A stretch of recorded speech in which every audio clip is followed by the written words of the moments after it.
Oh, hello there, ladies and gentlemen, and welcome to another edition of the Mr. Warren Hayes Show. I'm Mr. Warren Hayes. What are you gonna do? time for my wrestling podcast again this week, where I talk about professional wrestling, the week of professional wrestling, right here on YouTube.com/Mr. Warren Hayes, which is where we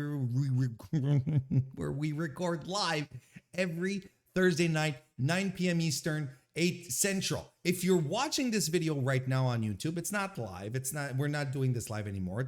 You're watching the video on demand. I appreciate it. Look, like the video and subscribe to my channel if this is the first time that you pop in here. But on top of that, leave a comment. Leave a comment. I love talking about pro wrestling, and I promise I will answer. We will chat. We will have a conversation regarding pro wrestling, because that's what I love to do. Plus, on top of that, it really helps grow the channel. Likes, subscriptions, comments. That's why YouTubers and people like me keep telling you all the time, do it, because it really does help grow the channel. It really does. So I'd appreciate it if you want to do that. And there's always something to talk about in wrestling. Look, what did you think about this week's Dynamite? How about that? Do you think that was good? The G1 is coming up.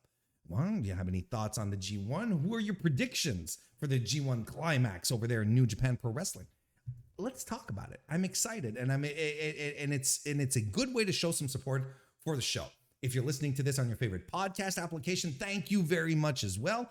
You can show some support there by leaving a 5-star review on Apple Podcasts. That stuff is great. You can also leave a 5-star rating on Spotify. Subscriptions, follows, loves, hearts, I don't know, thumbs up, whatever your app uses, sort of like to show some love. Do it. I'd appreciate it a great deal. Thank you all so very, very much.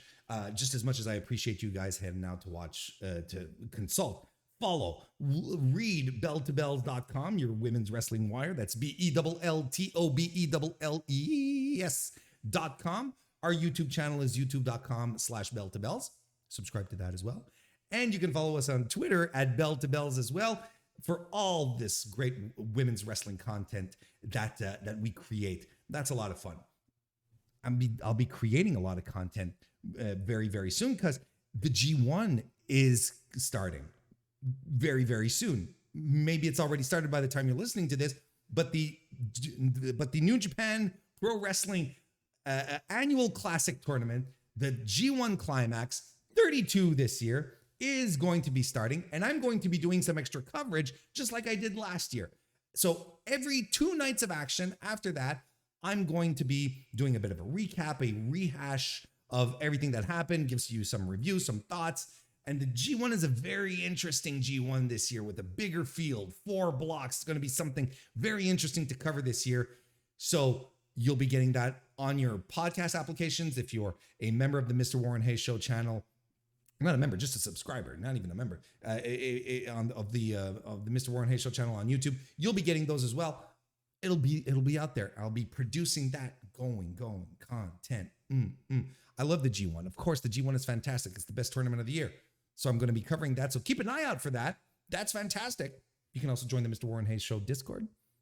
Link is in the description. Come join us. Come talk wrestling there as well.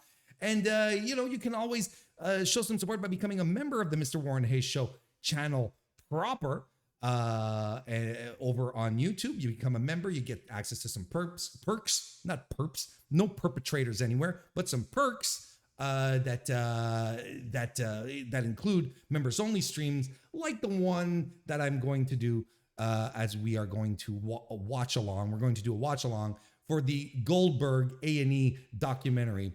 I am somewhat excited about that. So you can do that. You can also leave a super thanks in the comments.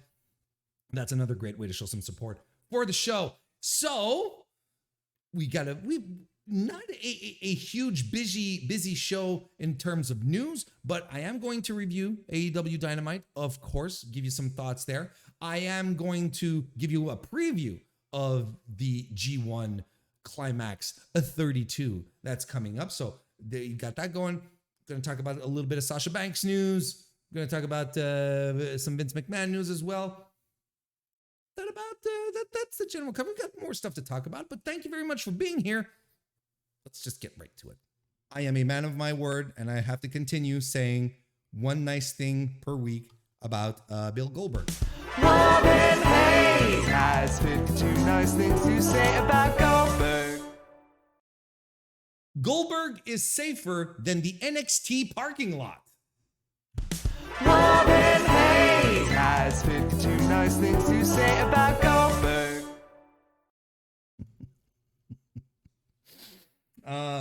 Shout out to Matt Ritter of the Smacking It Raw podcast. I'm giving him full credit for that one. Dropped that in my DMs the other day, and I thought it was really funny. Because you know what? Because it was really funny. All right, let's go with some news.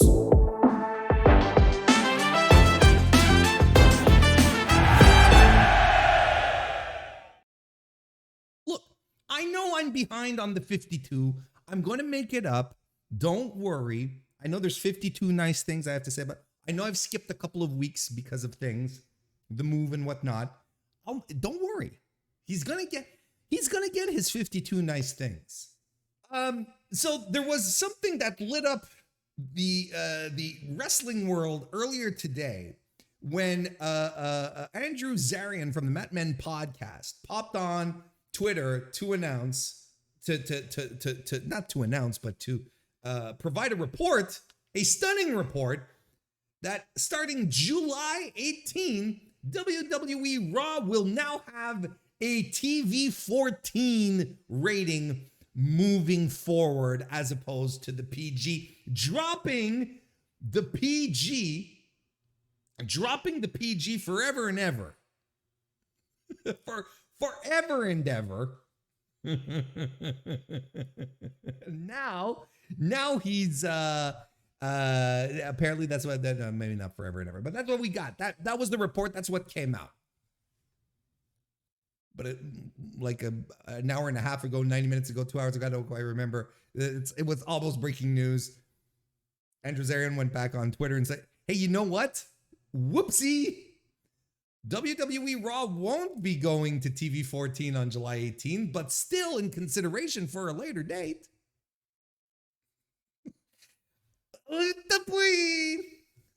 That shit happens. It's not that big a deal. But the thing here that I found interesting, and this is what I wanted, this is the reason why I wanted to talk about it, is that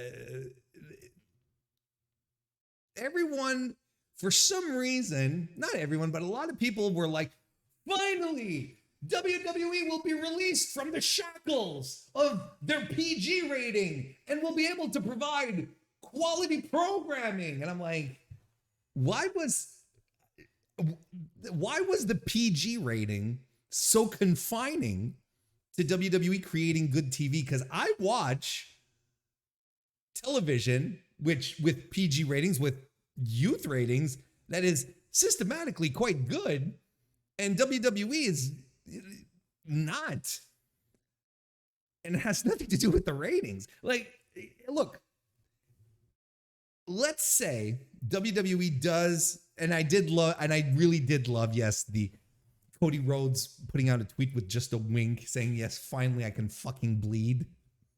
That was the implication. That was funny. But here's what I, deep in my heart of hearts, this is what I believed. Deep in my heart of hearts, I believe that no matter what the rating is, it could be TV 14, it could be MA, it could be AO. Is that it? Adults only? I don't know. No, that's AO in video games. Anyway, it doesn't matter. As long as that same creative process / team is there, it ain't changing. The sudden switch to TV 14, if anything, would have allowed WWE, sure, to allow its wrestlers to bleed, for sure. Maybe make the product a little trashier. But no confidence in all that it suddenly would become better. And I'm like, oh, but then you could bring in MJF, and MJF could hang on to his personality. I'm like, yeah, but it's still WWE. And I don't know why people saw this as some kind of liberation. You know, like, I don't know, you know, getting the Birdman of Alcatraz. That's probably a dated reference. But that's the thing, right? It's like, I don't think there was anything in this rating thing that was like, this is gonna be great. Like, I don't know why people got excited. I don't know why people got excited. The thing that really boggles my mind, I guess, is that, you know, the PG era created some very memorable moments, like things that happen that you're like, okay, this is really great. This is awesome, you know? Like the whole CM Punk thing, the pipe bomb was in the PG era. You know, the Nexus, you know, at first, and we're talking about, like, not necessarily the follow through, right? But if we're talking about moments, great things, like, you know, the Nexus was part of the PG era as well. You know, the Becky, Charlotte, and Ronda fighting out, you know, backstage at Raw with the cop cars and all that. That was all part of the PG era. It's not the rating that's the shackle. It's not the rating that makes the show not good. It's the creative behind the show that makes the show not good. I don't know why it's so hard to understand. See, and chat remembers some stuff too. People were like acting like this was the greatest thing. I'm like, okay, Suffering Succotash was a product of the PG era as well. But you see, there's proof.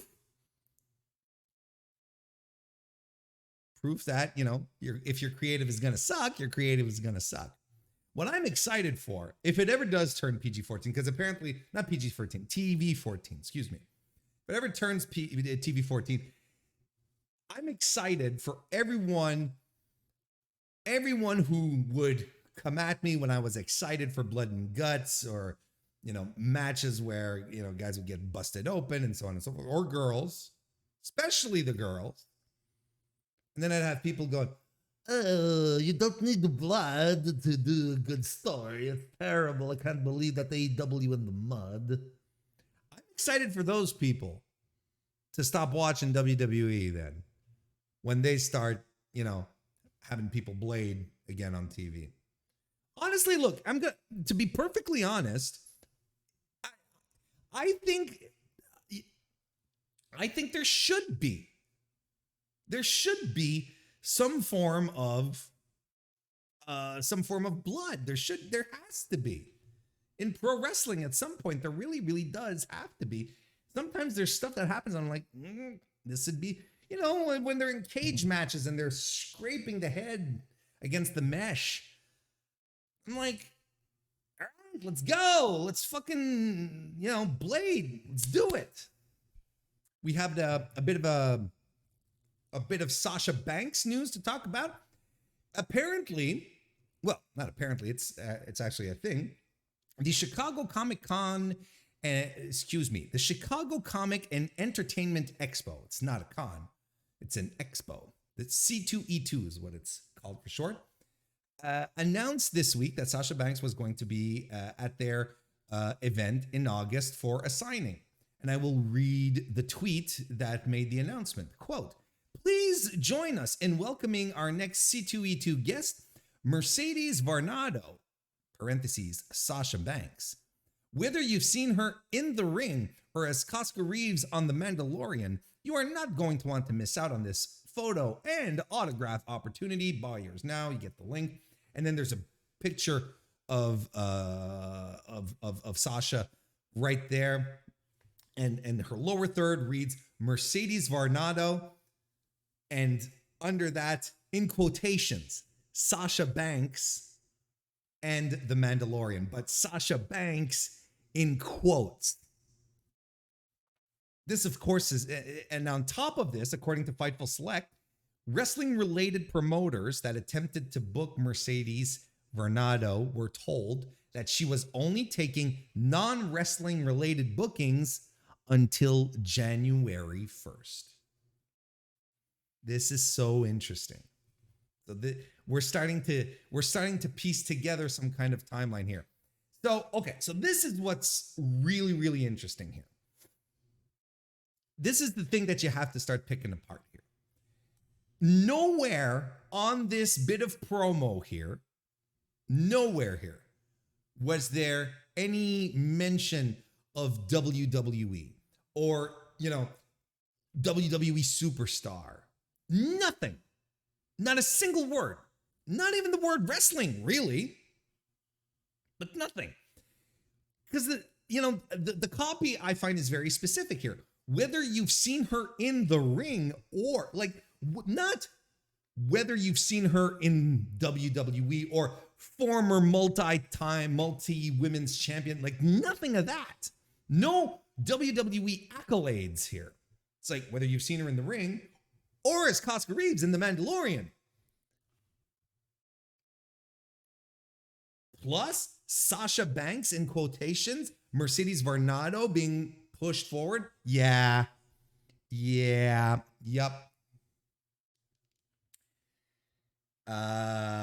This is a significant little wrinkle here.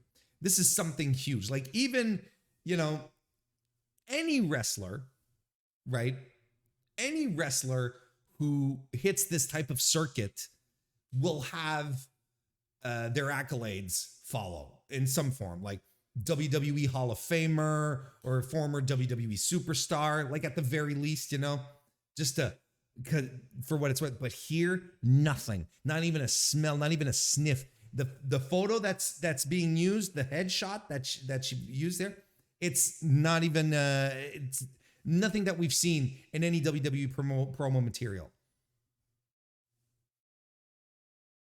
Are we going to come to the conclusion that she's gone? Are we good now? Are we going to stop this?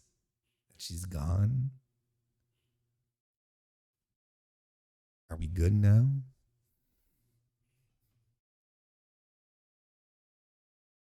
Now, of course, this could be some form of red herring. Could be some form of work. She's not taking non-wrestling bookings until January 1st. I mean, she could have negotiated some kind of, leave from WWE, but I find it kind of strange, and then she's like, oh, well, I'll be back to WWE on January 1st. It's kind of strange, but I don't think so. I don't think it's a work.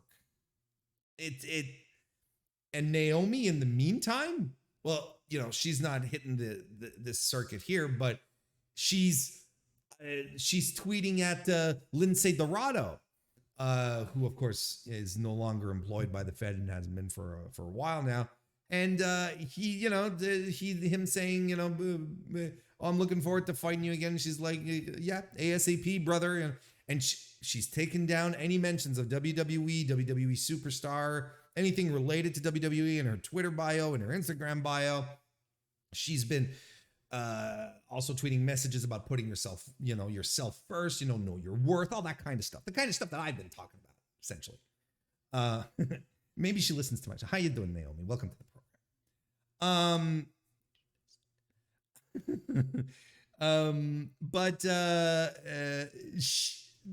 That's the cool thing here, right? Is that we end up with a situation, a little event here that continues to confirm that she's probably gone. And I've seen tons of people debate. It's like, why would WWE not come forward and say so? Why would WWE not? Excuse me. What are they waiting on to confirm her departure? Because this is Sasha Banks. She is a top talent in the company. They've always known this. She is a top company wrestler in the company. She's a draw. She's a proven ratings draw. She is a absolutely proven ratings draw. they don't want to let that look bad on them with some kind of, disastrous PR thing where it's like everyone's gone and everyone's mad and it looks bad on WWE and so on and so forth. Like, maybe she officially gets her release on July 1st to do whatever she wants after. Maybe. The question is always on, well, will she come, is she going to go to AEW? Is she going to go to AEW? I don't know if she should go. I don't know if she wants to go. Definitely not. I don't talk with Sasha Banks on a daily basis, on a weekly basis, on a monthly basis, or a yearly basis. I have no basis with Sasha Banks, personally, professionally. But that's the question, right? And I see the chat is like, AEW. So I don't know if she wants to go. But I'll tell you one thing. I'm Tony Khan. I'm throwing everything at this woman. Because, trust me, Sasha Banks is a game changer. She is absolutely a game changer. And I was listening to some podcasts as well that were putting out this theory, and it makes a lot of sense to me. You just don't hire Sasha Banks. You bring her and Naomi in, both at the same time. That is the greatest PR move that any promotion could do right now. So if I'm Tony Khan, I'm bringing both of these women in. You secure Sasha Banks for yourself. Naomi, look, Naomi's Naomi, and probably in a better environment than WWE. She'd probably be able to move forward and do better, get more opportunities. Probably, clearly she loves the business because she's been in it for all these years, right? You can assume that she loves what she does, just like Sasha. But Sasha, on top of that, she's a wrestling geek. She's a nerd, right? Dare say she's one of us, but no, like she's on a completely other planet than the rest of us. But my point being is that you bring them both in, you get this sympathy. This is such a good PR move for AEW. You get the sympathy, you get people tuning in and like, finally, Sasha and Naomi are being, well taken care of. They're being respected. You bring Sasha in, there's someone you put every week on your show. Is she a threat to every other woman's spot on AEW? Jesus fucking Christ, yes she is. Because she is a superstar, not in the WWE sense, in the legitimate sense. In our wrestling environment, she is a superstar.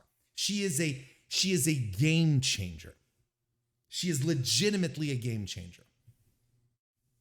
The fact that Fightful Select was able to say, you know what, wrestling promoters that reached out to her, like everyone wants a piece of her. What are you talking about? They want to know what's up.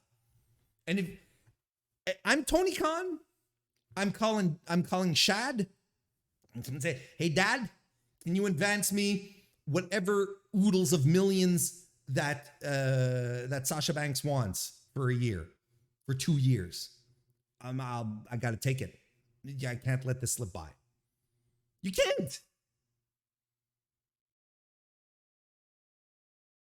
The amount of fans that she's going to draw. Sasha is one of these wrestlers that has her own fandom, not one of these WWE fandoms where it's like, well, we like her because she's in the Fed kind of thing. She has her own group of people that will kiss the ground she walks on, that will, drink her bath water, that kind of stuff. They will follow her anywhere. And it goes beyond Twitter. This is a game changer for AEW. And you know what? WWE knows it, and that's why they're shutting up about it and they're not saying a goddamn thing. Because they know how poorly this is going to reflect on them. How absolutely poorly this is going to reflect on them. But ultimately, they don't give a shit. They just don't want it to look bad. I think WWE has worse to worry about these days. But look at how little they actually do care about what happened with Naomi and Sasha. They still don't have any plans for the women's titles, the women's tag team titles. We were supposed to get a tournament, right? Oh, we'll be coming up with that soon. Still no plans. we're over 60 days, I think, at this point. This is bad. I don't think we ever see those titles ever again. I really don't. Not until you know who is gone. Hey, speaking of you know who, I want to talk about the Vince McMahon stuff because I know some of this is going to be a little dated now because it happened last Friday and I record my shows on a Thursday. So like this news is essentially a week old at this point. But, you know, for my own record, for the record, and this is actual like real deal news, I think it's important to talk about it. WWE's Vince McMahon agreed to pay $12 million in hush money to 4 women. This is according to a report that was put out by the Wall Street Journal, uncovering more payments made by Vincent Kennedy McMahon. I'm going to read excerpts here from the Figure 4 Online article from last Friday, July 8. The outlet, being the Wall Street Journal, reported on Friday that Vince McMahon agreed to pay more than $12 million over the past 16 years to quote, suppress allegations of sexual misconduct and infidelity, an amount far larger than previously known, unquote. The $12 million was paid to 4 women who were formerly affiliated with WWE, including the former paralegal McMahon had an affair with, who was at the center of the story the Wall Street Journal broke last month. The Wall Street Journal first reported in June that McMahon was under investigation by the WWE Board of Directors over that $3 million pact. I'm going to keep going into details here, but folks, here's something that I'm not going to do, and I would expect anyone who's here live doing this, or, you know, or in comments if you're watching this video later on, I do not want to speculate on who these women are. I think there are many clues that you can put together, and you can probably come up with the idea. But in fairness, but especially in regards to integrity, there's no point in trying to speculate and find who these women are on public platforms like ours, like mine, because these women, if they are indeed, if these speculations are correct, these women cannot stick up for themselves. They can't defend themselves because they are still under NDA, and they are not the ones coming out with this information. So they cannot defend themselves. They can't corroborate. They just can't. Okay. So let's continue, but let's keep that in mind. I think it's important for us to be fair and respectful in that, in this aspect here. The largest uncovered sum of money paid out was a $7.5 million settlement to a former WWE wrestler who claimed that McMahon, quote, coerced her into giving him oral sex and then demoted her, and ultimately declined to renew her contract in 2005 after she resisted further sexual encounters, according to people familiar with the matter, unquote.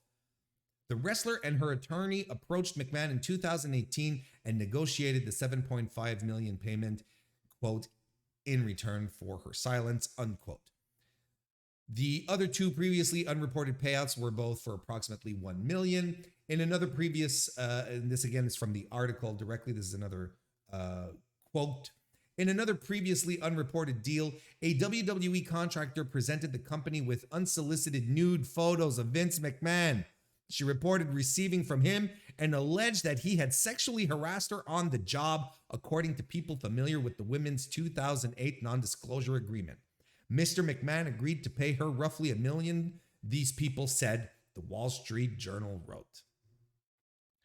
And then there's another little interesting tidbit here. And in 2006, in a 2006 agreement, a former manager who had worked 10 years for Mr. McMahon before he allegedly initiated a sexual relationship with her, was paid $1 million to keep quiet about it, according to people familiar with the deal.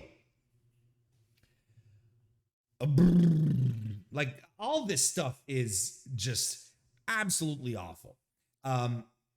In the meantime, afterwards, we had the reporters Joe Palazzo and Joe Palazzo and Ted Mann, who went on Busted Open Radio just earlier this week, a couple of days ago, to talk about how their investigation went down and how it's going and what we should expect.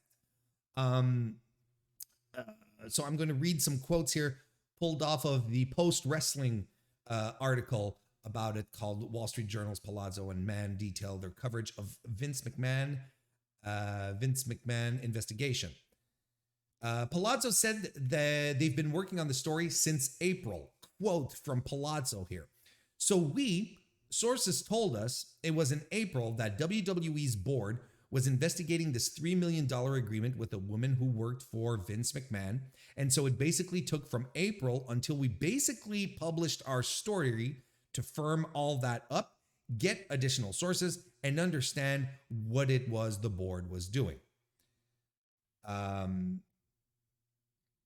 That response there was followed up by a question by Bully Ray, who asked why they decided to cover the story. Palazzo explained that the Wall Street Journal focuses on public companies, and this is a governing issue. Ted Mann chimed in and said that we're operating in an environment where there is very little tolerance for that type of relationship between a company head and a subordinate. Here's another quote from Palazzo. First of all, the Wall Street Journal covers public companies. WWE is a public company. This is clearly a governance issue, right? We write for investors. And when your board of directors is investigating something like this, and I mean, it's pretty interesting, right? So the board, which is a 12-member board, and 4 of those members are insiders, meaning that they work for the company, and then 8 are independent. But when it comes down to it, Vince McMahon controls the company, essentially. So there's a governance issue. It's important for our readers to understand what's going on. And then we sort of knew that these allegations, while the company is saying that it was a consensual relationship that he had with this woman, we started hearing about other issues that were not consensual. So, we feel like those are things that need to be reported as well. And here's the follow-up from Ted Mann here. And I will just add one little thing to that. As Joe said, it's a public company and we're operating in an environment where there is very little tolerance for any sort of relationship of this type between a CEO or an executive or someone who is a subordinate, even if it is consensual, because the power dynamic that exists there is something that has proved to be really dangerous for the more subordinate person in the company. And so that's one of the ways in which all public companies have been representing that they're not really going to allow things like this to be swept under the rug anymore. And certainly in this case, when there's something that was a total secret from the board, some members of the board for a long time, we find it interesting. And that makes us want to go digging and find out more. So there's a whole, the interview is very interesting, but I wanted to focus specifically on those 2 spots there. So yeah, this is still very, very, very, very interesting. Now I would assume that anyone who listens to the Mr. Warren Hayes show is not necessarily someone who's going to jump to the barricades to defend Vince McMahon. I would assume not. There's no reason to. As far as, terrible things that Vince has done, this isn't, it's not the worst. If you want to put it that way. It's terrible nonetheless. But the question, whenever this starts being brought up, the question is always like, it was consensual. Is it illegal? Is it illegal? Is it illegal? And you hear a lot of that. Well, it's not illegal. It's not illegal. But is it illegal?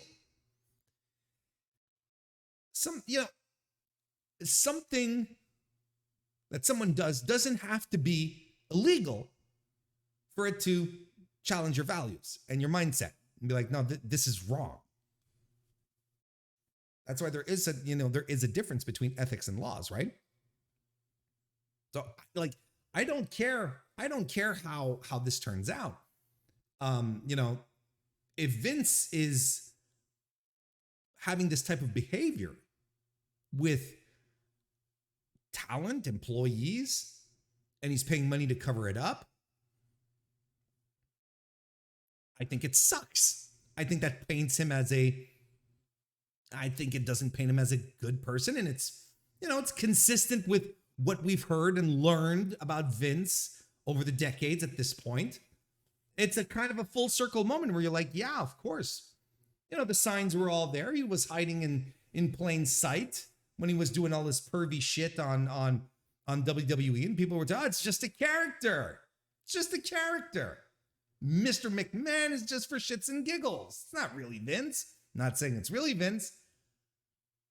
Does come across as a bit as an extension, doesn't it though? But essentially my point, the point that I'm bringing up here,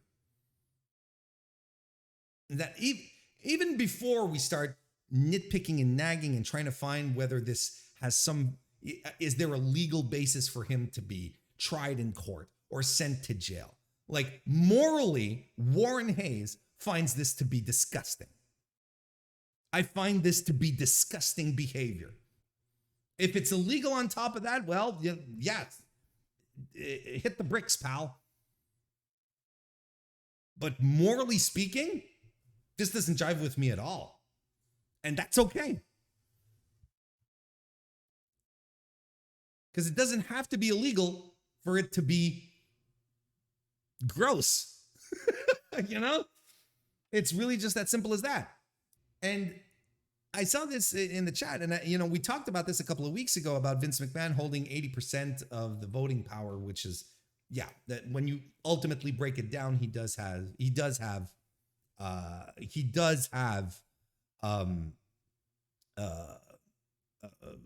all that voting power, right? But you would assume that in the charter of this company, in the formation of this board of directors, that there would be some form of proviso that would allow the board to oust the president of the board should there be reason to do so, right? Should there be serious enough issues for it to happen? You would assume that the investors will lose confidence in Vince as a leader if the stock price stops going down. If, for instance, business partners become reticent to do business with Vince, or sponsors start pulling away from WWE because no one really wants to be associated with a weirdo CEO who forces his subordinates into having sex with them, or else they're going to lose their job. Like, that's not a good look for Snickers, Progressive, Kia. Wasn't it Kia that they did that car thing with Shinsuke and Rick Boogs? Like, there comes a moment where Vince can become a liability. And if we go all the way back to when I spent like 40 minutes talking about this on a previous podcast when these allegations first came out, if this is some type of power play by Nick Khan, by Stephanie, who cares, right? I don't know who it is, but if this is some kind of power play from the inside to try and get Vince out because they want to sell, and they can't sell because Vince doesn't want to sell, or Vince is like, you can sell, but I have to still be on the board, and anyone wants to buy the company's like, we'll buy your company, but we don't want Vince. The only way you can do this, that you can put pressure enough on Vince to resign, to leave the company, is absolutely to make him a liability for financial transactions moving forward. That is absolutely 100% the only way to do it. And this is, And that's how this is how he becomes a liability. But I'm still questioning why no one is digging just a little further.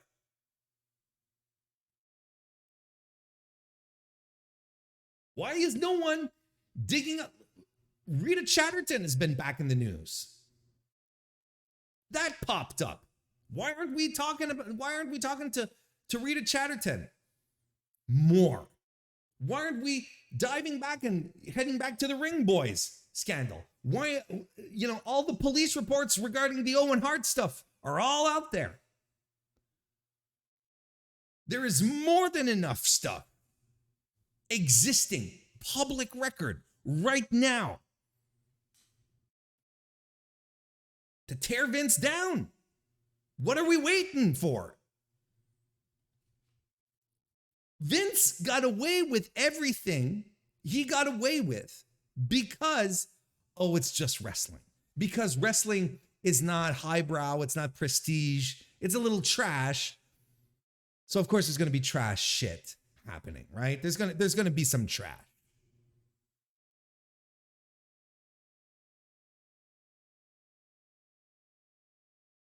I don't know why no one's doing, just going a little under the surface. You don't even have to look hard. Everything is well documented. Everything. It's not that hard. So this is going to keep developing. This story's not done, of course.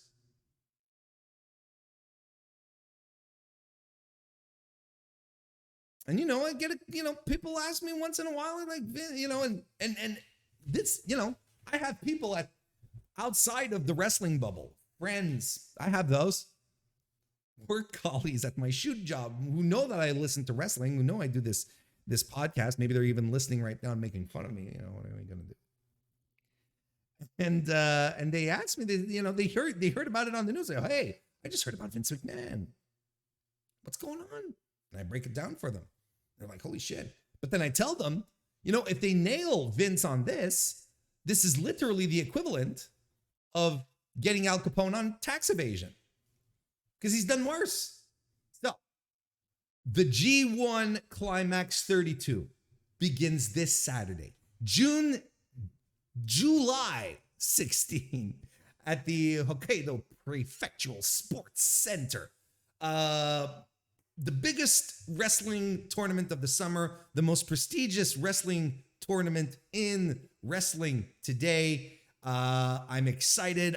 As you guys and gals and non-binary pals know, as longtime listeners of the MrWarrenHayes show, I love tournament wrestling. I love Japanese wrestling, but you put the two and two together, and now we're just on fire. This is exciting, and this is the big one.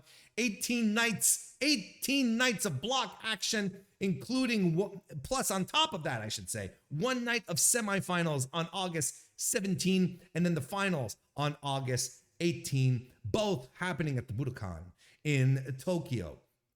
This year, by the way, biggest field for the G1 in years, and the biggest shakeup of the G1 format since 2010, because this year we're breaking from the A block, B block format. We got ourselves 4 blocks to deal with. A, B, C, and D. We've got 28 guys in the tournament, a huge field. 4 blocks all over. And I'm like, when they announced this, they're like, let's fucking go.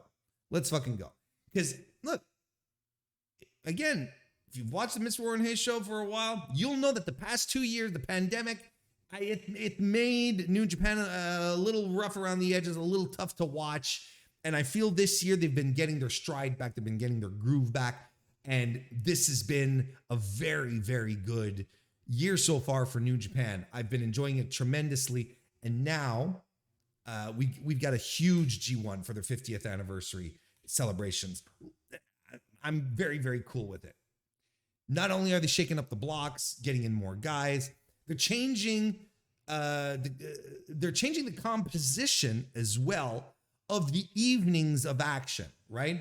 So essentially, what you'd have in the past years, at least since 2010, right? You'd have Block A, all the matches from Block A on one night, and Block B, all the matches on the other night, and it'll alternate like that. So you'd have one night of Block A, one night of Block B, and you'd head like that into the finish. So at first I was like, oh, cool. So we're going to have one night Block A, one night Block B, C, D. But no, that's not how this has been booked. This is not what we're doing. There's going to be one match. There's going to be one match per block every night of competition. And there's a couple of exceptions. There's a couple of nights where you're going to have Block C that's going to have 2 matches. Another night, Block D is going to have 2 matches. On the last night, you're going to have each block is going to have 2 matches. So there's exceptions, but still, that's the setup that they're doing. So this is essentially, it's going to change how we're going to consume the G1 this year. It's because instead of sitting down and getting like a full night's, like your full block of action, it's going to be spread out over multiple nights. And there's going to be, it's going to take a few shows before you start getting like full standings, before you say, oh, okay, everyone has competed once with each other. I think, I'm a half full, glass half full kind of guy. I think it's interesting, and I'm looking forward to seeing how Gato is going to deal with this. Gato, of course, being the head booker, because this obviously leaves room for some new booking tricks, right? We're not just talking about the same old patterns. We're gonna have to move into new ways of approaching, making the G1, making the G1 go forward and keeping people interested. Because it's going to take a little more time to get the full picture of how things are progressing. Clearly this guy is going down the tournament, so on and so forth. He's going down this part. And I think it's interesting, and we had talked about this when they announced that we're having 4 blocks. It's interesting because the wrestlers are going to have a more spread out workload as well. Even in a format where there's a match from each block every night of action, there's a match of each block on every night of action. Despite that, a lot of wrestlers are going to have very spread out, are going to have very spread out schedules, which is better on their body than the opposite, right? Because the G1 generally recognized as being extremely grueling, because you're going on tour for a month and you're wrestling at the very least, you're wrestling at the very least maybe every 3rd or 4th day, but typically every other day against other wrestlers. And the Japanese wrestlers, they go hard. It's Japanese wrestling, it's what it is. So again, on this level, it does make it a little easier on the wrestlers' physiques moving forward. So that's really interesting. And look, here's an example that I'm going to give you here from Jeff Cobb, his schedule, right, that he has set up. Because I'll give you an example on how it can be a little looser for a wrestler. Jeff Cobb, he wrestles on night 1 of the G1 on July 16th. He faces Kazuchika Okada in a rematch of their block finals last year. Then he wrestles a week later, 7 days later, July 24 on night 5 against Bad Luck Fale. Then he wrestles 6 days later after that on July 31st against Lance Archer. Then 4 days after that against Jonah. Then another 7 days later against Toru Yano, which is essentially a night off. But then the very next day against Tom Lawler.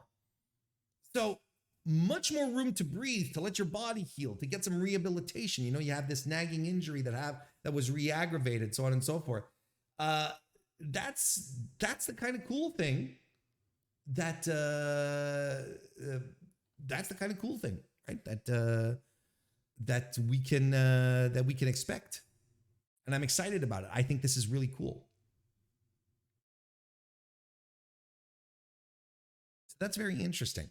And there's a lot of interesting little scenarios here that happen in this type of setup as well. And Jay Michael over at Voices of Wrestling, he broke down quite a bit how this new structure is happening. And he gave us a few examples. Here's some interesting stuff here. Evil, Great-O-Khan, and Tom Lawler are all going to have their first match of the tournament on night 6, which is unthinkable in the 2-block structure where you're like, no, it's either night 1 or night 2 when you debut. It's going to be on night 6 that those 3 guys are going to have their first match of the G1 Climax 32. 8 wrestlers are going to conclude their G1 Climax on night 17, not even on the last night, not even on night 18. And of those 8 wrestlers, we've got Hiroshi Tanahashi, Kenta, and Jeff Cobb, who are, big names. That's really, really interesting. And Chase Owens is going to finish, his G1 is going to end on night 15. 3 nights before the final one. So, he's a non-factor booking wise. Like if he's not on the final night, he's not going to be a factor. I think this is super interesting. Fun little details that were pointed out here. But I mean, it's going to feel like this is what I'm anticipating. I feel like the G1 is going to feel, I feel like it's going to feel, I'm an empath. What do you want from me? I feel like it's going to feel like things are going ahead at a snail's pace at some moments, since we're going to have to wait multiple shows to see some form of progression and trends and victories, so on and so forth. And myself, I'm curious to see how it's going to affect my coverage of the G1, because I'm going to be doing that this year again. I'm going to be doing my coverage of the G1 Climax 32, just like last year. Regular after every second night of action, I'm gonna drop a recording. We're gonna review, recap, get some talk on the standings, so on and so forth. But that's what we're going to do. That's what we're going to do moving forward. So if you're not a subscriber and you want to hear more about New Japan moving forward, subscribe now. And starting on Sunday evening or Sunday at some point, you're going to get your first taste of some G1 coverage by your boy Warren. And, there's a lot of people who are going to cover the G1, but as regularly and frequently and on a semi-daily basis. It's not a daily basis, but, semi-daily basis. It's going to be good stuff. I think you're going to want to hang in there.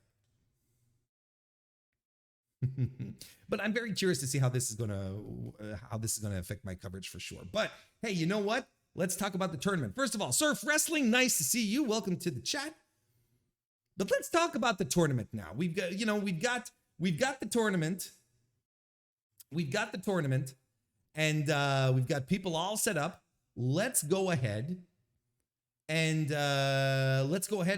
talk about how this is going to go down. So of course, our blocks, to refresh our memories, A block is made up of Lance Archer, Bad Luck Fale, Toru Yano, Jeff Cobb, Jonah, Tom Lawler, and Kazuchika Okada, generally referred to as the Haas block because of all the big guys who are in there. Big, huge guys. Ryan Cook, nice to see you. Welcome to the chat. B block next, we've got ourselves some Jay White, Tama Tonga, Tomohiro Ishii, Taichi, Great-O-Khan, Chase Owens, and Sanada. Block C is made up of Tetsuya Naito, Zack Sabre Jr., Kenta, Evil, Hiroki Goto, Aaron Hanare, and Hiroshi Tanahashi. And then in Block D, we have Will Ospreay, El Fantasmo, Juice Robinson, David Finlay, Yujiro Takahashi, the Pimp, Yoshihashi, and my boy, the man, Shingo Takagi. So there's those are our blocks set up here. Now, there's a few interesting notes here to look forward to that I can that I'd like to share with you. I want to give a big shout out to Chris Samza, sportofprowrestling.com, who does all this work so that podcasters can just rely on him year after year. Chris is absolutely fantastic. So be sure to give Chris a follow. Sportofprowrestling.com. He also contributes a lot to Voices of Wrestling. Follow him on Twitter. Chris is a great guy and does a lot of great work here. So first of all, if we go over the entire thing here, we got some first timers in this G1, as it's usually the case. Aaron Henare, El Fantasmo, Tom Lawler, Jonah, Dave Finlay, all first timers in the G1 this year. On July 16, here's something else. On July 16, Hiroshi Tanahashi, when he gets into the ring against Aaron Henare, he will have officially participated in 21 G1 Climax tournaments, and this will tie him with Hiroyoshi Tenzan, who currently has the most G1 tournament entries. So our boy Tana, the ace of the universe, just might be have won over old Tenzan moving forward. Speaking of Tanahashi, only he and Kazuchika Okada have more wins over Hiroki Goto this year. Hiroki Goto, third largest amount of wins total in a G1. He has 62. 91 wins for Tana, who is, of course, the winningest wrestler in the tournament, and Kazuchika Okada at 65.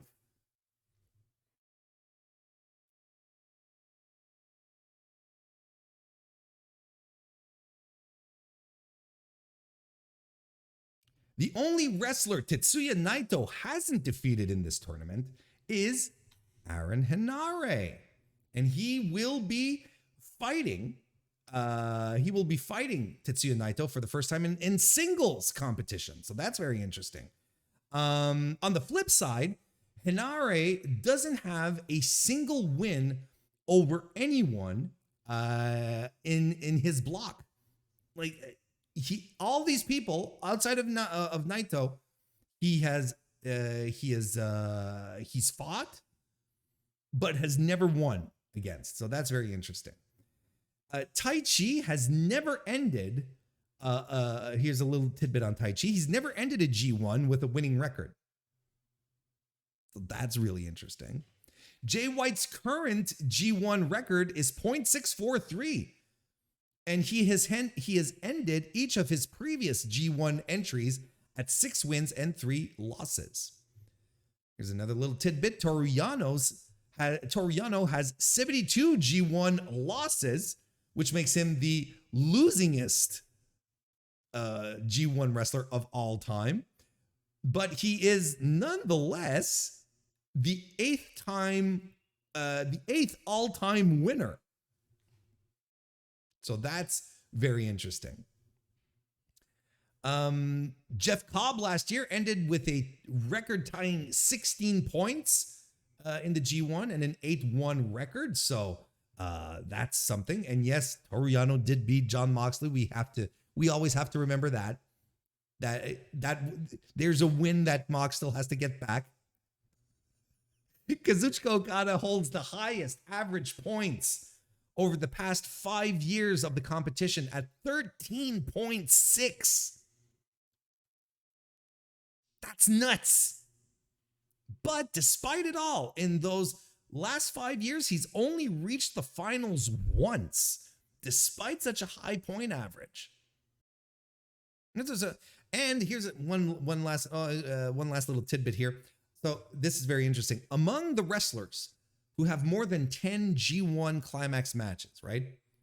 AJ Styles is the only wrestler that has a better winning percentage than Kazuchika Okada. AJ Styles has a .737 percentage, whereas Kazuchika Okada is a .699. So that's very interesting. So what are we looking forward to in this G1? Well, lots of great action, of course. Well, first of all, I think one thing that we have to keep in mind is that this Bullet Club schism story is not out of the way just yet. It's not done yet. It will continue. Like it happened at Forbidden Door. You know, there was even stuff on Impact happening. All this matter with the House of Torture subgroup. You know, they're still technically Bullet Club, but they don't come out with Bullet Club. So there's unfinished business when it comes to Bullet Club. All of these stories are still around. We're not done with it yet. You know, we haven't seen Kenta in a while, right? Kenta is supposed to be straight up Bullet Club, but he's also been sort of rejecting outside help and stuff like that. He's in the same block as Evil. Yujiro, Juice, and Phantasmo, they're all in the same block, right? And at the press conference that happened, well, depending late today or anyway, this week, they were not showing that same type of camaraderie. You know, they weren't joshing around with each other. Chase Owens and Jay White, they did, you know, and Chase was also saying, he was being very specific. He was saying, you know, all you need to know is that the winner of, I think he's in C block, right? Or B block. He says the winner is going to be a member of Bullet Club. Like he's not outright saying his leader, Jay White, he's saying himself. So, you know, there's a lot of undercurrents. So you can't set that aside. Will Ospreay's been running a story as well that, you know, New Japan officials have been trying to shaft him. He's getting fucked over, you know, that he still hasn't got his US belt, right? Which Juice Robinson now is apparently holding hostage, which is hilarious. Yeah, so, you know, there's that story, his story with Juice, the fact that, you know, New Japan isn't showing him respect, so on and so forth. And I think there's an inevitable story of, you know, how Kazuchika Okada is going to deal with all the hosses in his block, all the huge guys that are there. How is he going to be able to deal with it? So we'll see how that goes down. I also think, look, I think Tama Tonga this year is going to have a good one. I think they being New Japan, I think they see a lot of potential in a babyface Tama Tonga, as do I. I think the crowd has latched onto him very, very quickly, very easily. So that's really, really good. And he is going to be, I think he's going to have a good run. I don't think it's going to be a block winning run, but I think it's going to be a good one. I also think you have to keep an eye on Great Khan this year to be very heavily positioned in his block this year. New Japan love him. They just love him. They love themselves some Great Khan. They're ready to push him. They're ready to strap a rocket onto him. Here we go. I mean, we're really ready I'm ready too. I think there's a lot of stuff here that they can do with him. I think he's going to have very, very good G1 this year.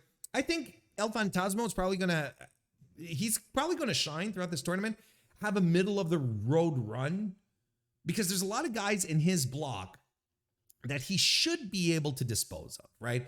You know, he's with, you know, Juice Robinson, Finley, Yujiro, Yoshihashi, Shingo. Like there's, you know, you could argue that Will Ospreay and Shingo maybe are on a higher lane than he is. Maybe Juice, because he's in a title picture right now. But Yoshihashi, Yujiro, Finley. These are all guys he should be able to easily dispose of. I think he's going to but regardless, I think the matches he's in, he's going to shine in. I think he's going to, this is going to be a bit of a revelatory series of matches for him. Not unlike, Alex Zane and Ace Austin with the Best of Super Juniors, where they arrived and tons of people started paying attention. And I was like, oh my God, these guys are great. And they got over huge with the Japanese audience on top of that. I think it's going to be that kind of thing with the ELP. I think Tomohiro Ishii is going to continue to have stellar matches with everyone. I'm particularly looking forward to his match with Great O'Khan. I think that's going to be a lot of fun. I think Yoshihashi is going to eat a lot of pins, but he's still going to work hard. Like, that's his thing right now. That's his gimmick, is like he works so hard, but he can't pull off the wins kind of thing, and I think that's what we're going for. Look, let's come down to it. Brass tacks. These are my picks that are unquestionably going to change because I am incapable, or at least Gato always has something up his sleeve in regards to, how he books the tournaments. That suddenly it's like he pulls something out of nowhere. You're like, holy shit, okay. Who do I think wins the blocks? I think A block is going to be won by Kazuchika Okada. I think that's a set deal. And here's the thing. Okay, and here's the thing, because one thing that's not very clear, just before I move forward too much. And Chad, if you're still around, let me know who you think. Who's winning the blocks on your end? Now, New Japan likes its face heel dynamics. All right, this is important, but it's not clear in the semifinals which block winner faces whom. So I'm assuming we're doing the winner of Block A versus winner of Block B and the winner of Block C versus the winner of Block D, but it's not really clear right now on the New Japan website. We're missing a bit of I think a critical tidbit of information to really help push your booking forward here. But I think, look, A block, it's Kazu. Okada has to win. I think that, look, Kazuchika Okada, draw. He is a superstar. People pay to see him. He's a draw. So I think it's safe money. It's their 50th anniversary. He's the top guy. He's who you go with. Now, as for Block B, and I already see it in the chat right now, a lot of people are thinking Jay White, right? But if we're doing semifinal Block A, Block B, are you giving away Jeff White and Kazuchika Okada on a semifinal where the title is not involved? I think that's a misstep, and I don't think that's good booking, because I think Kazuchika Okada versus Jay White for the title is a big time show. Is it a Wrestle Kingdom type level show? I think it is.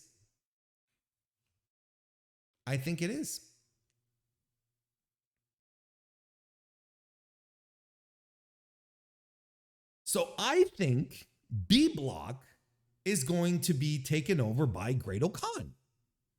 I think Great O'Khan is going to pull this one out, especially if we're doing A versus B, right? Then you got your top babyface in Okada. You got a good heel in Great O'Khan, who you want to become in New Japan. You want him to become a top level heel. So there you go. That's what you do with him. Put him in a match with the top guy in the company. Block C, I think, can go a couple of ways. But again, if we're doing Block C versus Block D, this is how I'd go. I'd go with Tetsuya Naito in Block C, but, we've been burned with Naito booking in the past, right? But I'm just looking down the list here. I don't think Tanahashi is going to win, right? I think they're slowly transitioning him out. from these big time spots slowly, like no emergency. But, you know, we're not going to have another G1 run for Tanahashi or another. Yeah, I think as far as the G1 goes, he's going to be scaled back. Zack Sabre Jr. maybe, because, you know, they're coming out. He's coming off a very strong G1 performance from last year. I don't know. Naito was supposed to be in there. He got injured. Maybe. I don't think Kenta's the guy. I don't even think Evil is the guy here.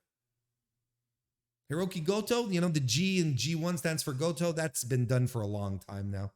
I don't know who still clasps on to that one, but no, we're done. And it's not Aaron Henare either. I think Naito is the guy that moves forward.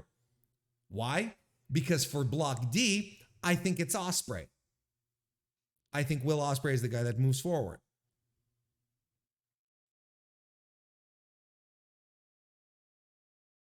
So then you end up with semis that look like Tetsuya Naito versus Will Ospreay and Great Okan versus Kazuchika Okada. Okada and Okan, fun match, still fresh, hasn't been overdone. Let's go. Naito and Ospreay. Look, the thing here is that Ospreay is on an upswing right now. He's just absolutely fantastic. A shit heel versus a top baby face like Naito, I think it works. Those would be my winners. Those would be the people that I'd go with. Now, my finals, I go with Okada versus Ospreay. I think that one closes out. You need a big match to close out the G1. You need something. You need your 5-star fucking classic. You really do. And the winner, Kazuchika Okada. Why? Because he hasn't won one in 5 years. Or he's reached the finals once. Yeah. I think that's what you do. Okada getting himself back to challenge Will Ospreay. Jay White, excuse me. Will Ospreay can take a bow here. It's not a problem. He's got his US belt situation going. It's all fine. And as we've seen over the past couple of Wrestle Kingdoms, the Wrestle Kingdom G1 winner briefcase, whatever you want to call it, the contract for it doesn't matter. And it ultimately doesn't matter. You can have a title defense on night one and still have another one, and then have another title defense on night two. So there's still room for a Will Ospreay, for a Tetsuya Naito, for to challenge Jay White. There's still room for all of that.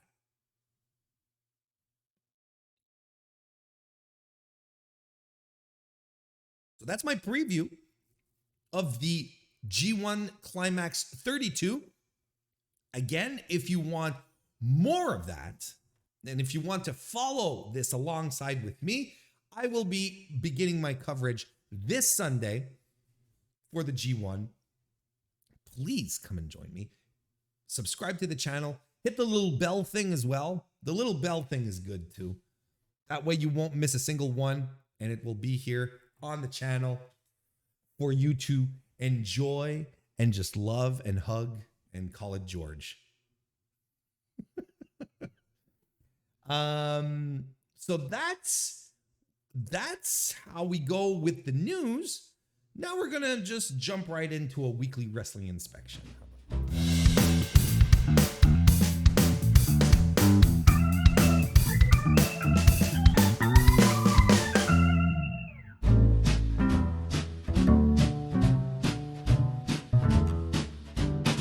Well, there you go.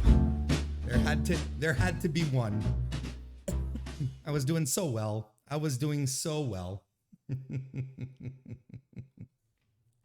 AEW Dynamite, let's talk about it. Let's go.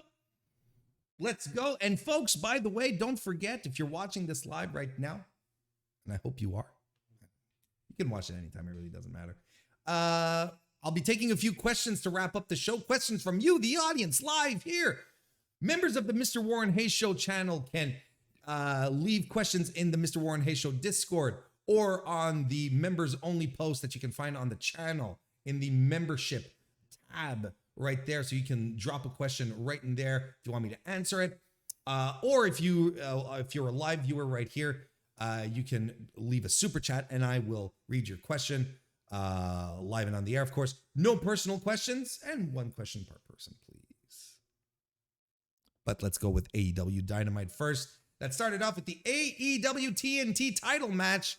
First defense for our boy Wardlow as he successfully defended against Orange Cassidy. Was this too soon? Because that's what I saw. Like, what?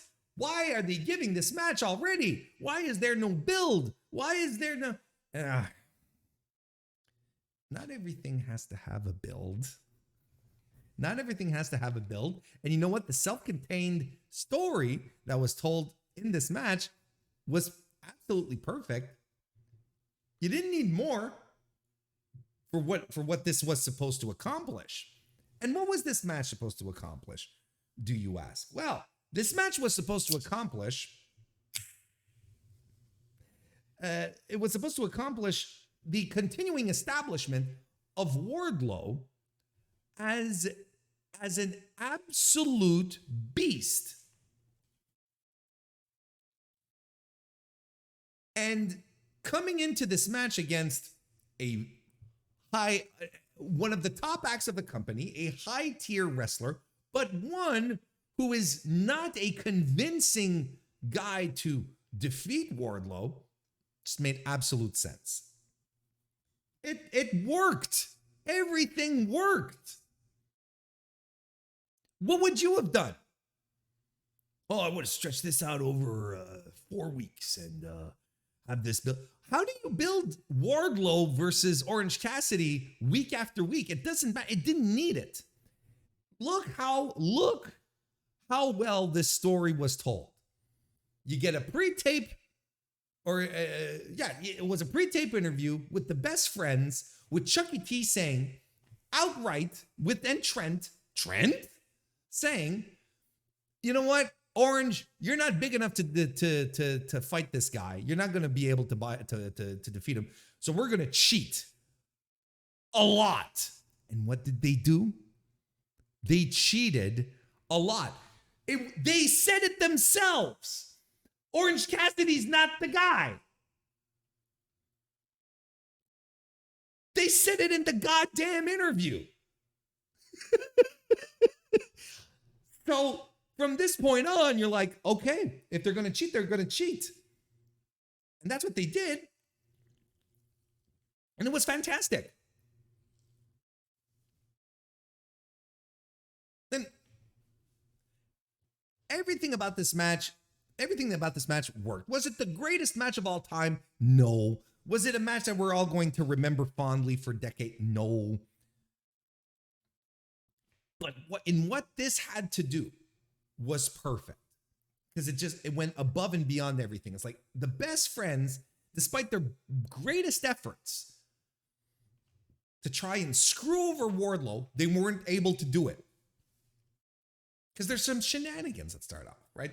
Hands in the pants, Wardlow pulls them out. He pulls out the pockets of Orange Cassidy, right? I'm pulling my pockets out. And he tears them off. Wardlow gets fired up. He pulls down his straps. Orange Cassidy comes up and he pulls the straps back on. We get a Hurricane Rana by Orange Cassidy. Wardlow reverses out of it with a cartwheel. We're like, whoa. And even Orange Cassidy's like, holy shit. The facials, the body language that Orange Cassidy was putting forward was like, oh, okay, I am outclassed here.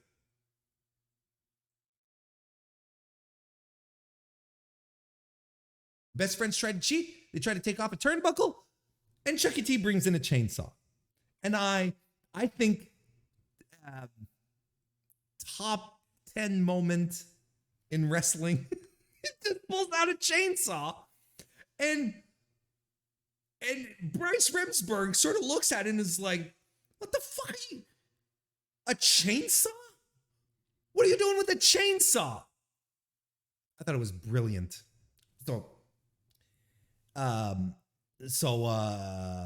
they all get tossed, the best friends.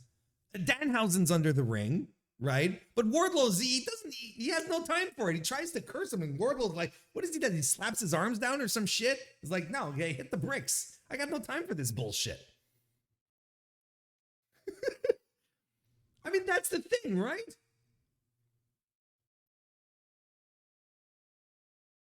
I thought that was brilliant. I thought the whole opening segment was brilliantly done.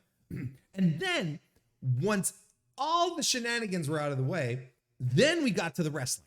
Then the guy started to wrestle. And here, this is what's infuriating, and this is how you know that anyone who shits on Orange Cassidy and calls him a comedy wrestler and talks about, the shin kicks and all that bullshit and gets mad at it, the proof that they don't watch his matches.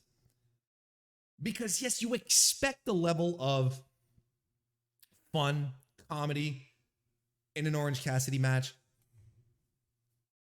But we didn't get that at Forbidden Door. When it's time to wrestle, it's time to wrestle. So look how well structured this match was. You had Cassidy and the best friends doing all their nonsense shenanigans. We got it all out of the way.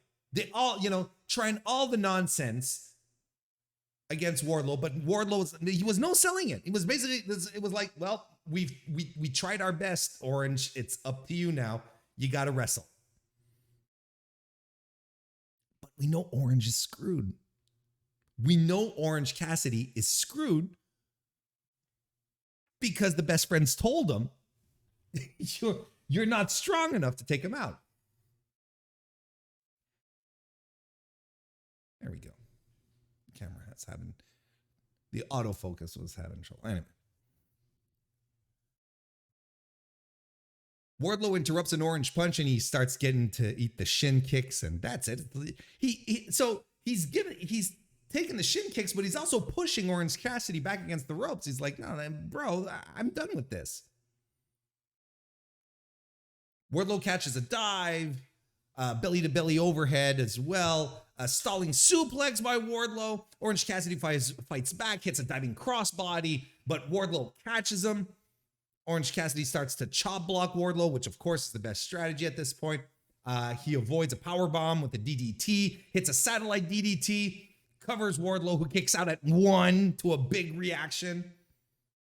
Wardlow hits the F10. Remember the F10? Orange Cassidy kicks out. What does that mean? That means the F10 is no longer his finisher. They just clarified it, just punctuated it, right? Just a little.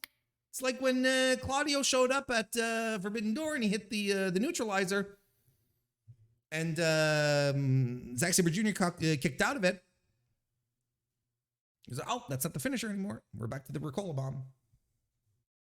It's just little story beats like this. You pay attention, you'll be good. You'll be good.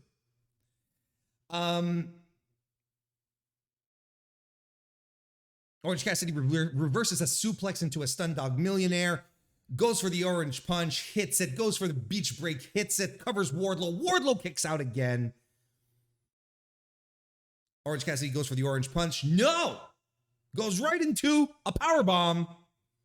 Covers Orange Cassidy for the win. And again, people. Oh, only one powerbomb? Why would Wardlow only need one powerbomb to take out Orange Cassidy? He does multiple powerbombs when he has a point to make, when he has a point to prove, right? He didn't have anything to prove here. Plus, 2 baby faces. They did a respect fist bump at the end. 2 baby faces. He doesn't want to humiliate him. He just wants to beat him. He beat him. Everything made sense from the moment we got the pre-tape to the very end of this match. Of course, Wardlow was winning. We were told from the get-go that Orange Cassidy couldn't do it. And the whole story was Orange Cassidy tried his goddamn best, but Wardlow outclassed him.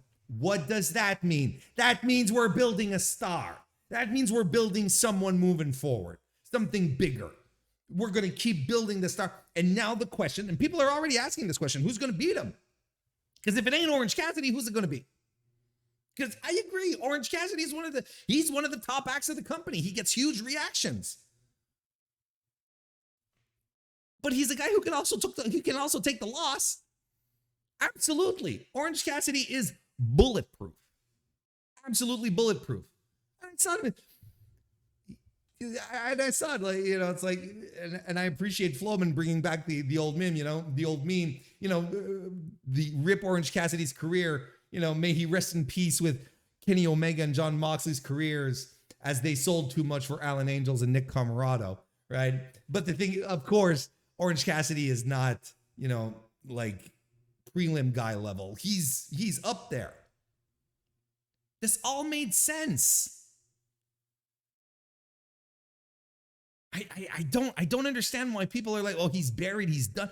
Orange Cassidy's not done because he lost to a guy who literally is being pushed.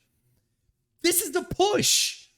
Wardlow is a guy receiving a push. And I know a lot, if we spent the last 20 years watching WWE, the concept of what a push looks like is sort of lost on us. But this guy has been in the midst of a push for months at this point. And this is how you do it. His trajectory is going to be the AEW World Heavyweight title.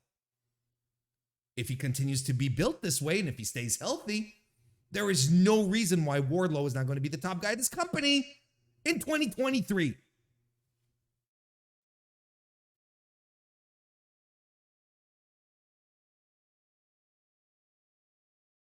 Y'all would have been miserable during the Goldberg days if you thought that was a burial.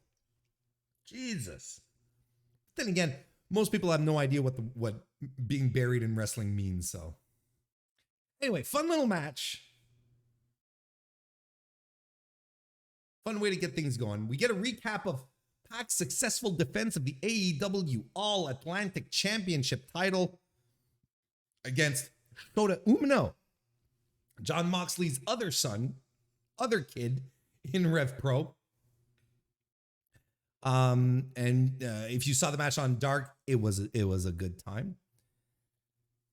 And now the title is going to be defended overseas, right? That's essentially, Tony Khan said it. That's essentially it. You go overseas with Pac, who's a traveler, right? And go defend it elsewhere. Someone pointed out, wouldn't it be dope if Pac returned to Dragon Gate with that title? And I was like, yeah, that'd actually be really, really cool.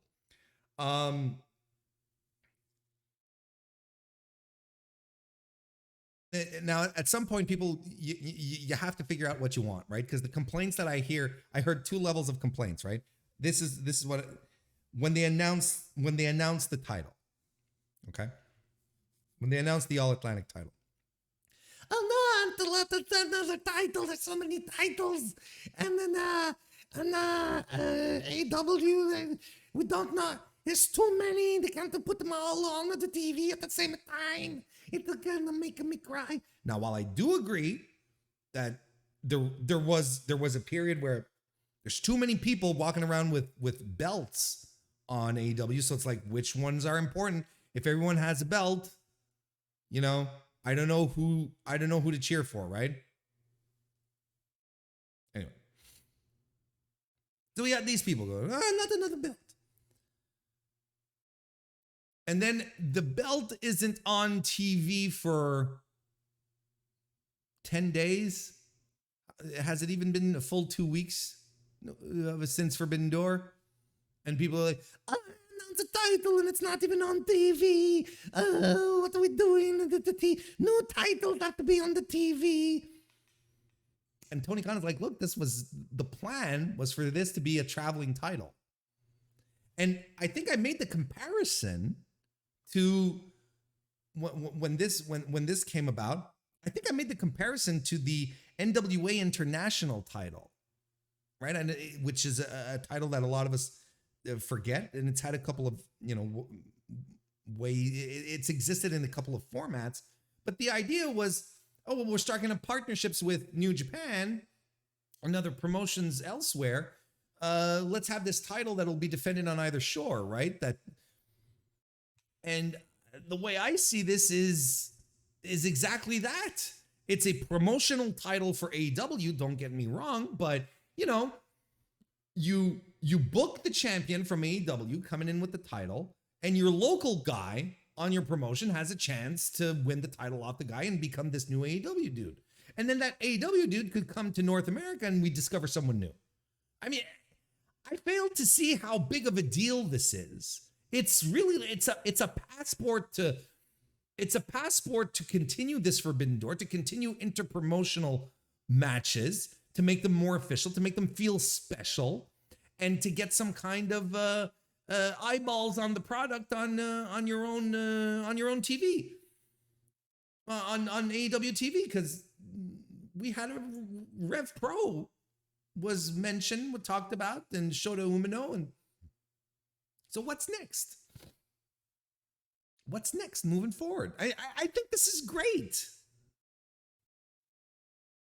This is exactly what I envisioned it would be.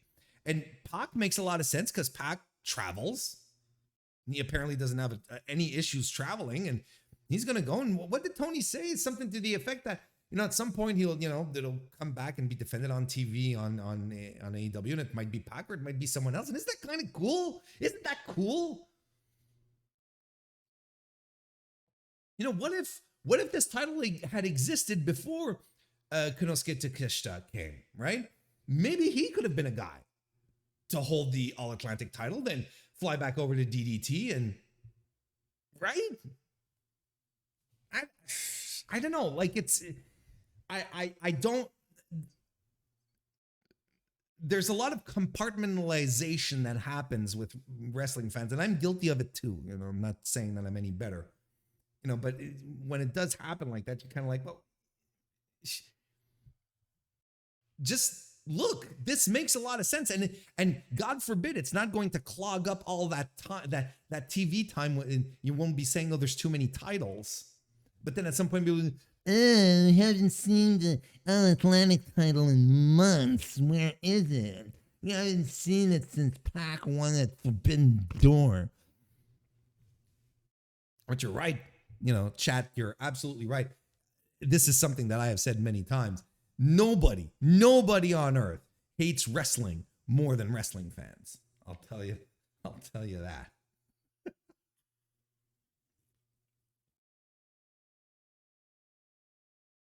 Chris Jericho hits the ring for a promo. He says he stands before us as Chris Jericho, the living legend, and Eddie Kingston's superior. He starts breaking down everything that Eddie does that eventually ends up hurting his friends. Ortiz, he shaved his head, lost his dignity. Santana was taken out at Blood and Guts. Bryan Danielson taken out at Anarchy in the Arena. And then Ruby Soho, we broke her arm. He calls Eddie a mark for Terry Funk, Onita, and Sabu. He says Jericho says he won the first barbed wire match in Canada when he was 22. And I forgot to cross-check that. Should we check that live? Chris Jericho, because now it's probably first barbed wire match. Yeah, see, there is someone that pulled it up. Thank you, Reddit, for one of the times that squared circle is actually useful. It was in a barbed wire match for Rocky Mountain Pro. Chris Jericho versus Beef Wellington. It's a hell of a sight. North American Heavyweight Championship barbed wire match, Chris Jericho versus Beef Wellington. And Beef Wellington looks oddly familiar.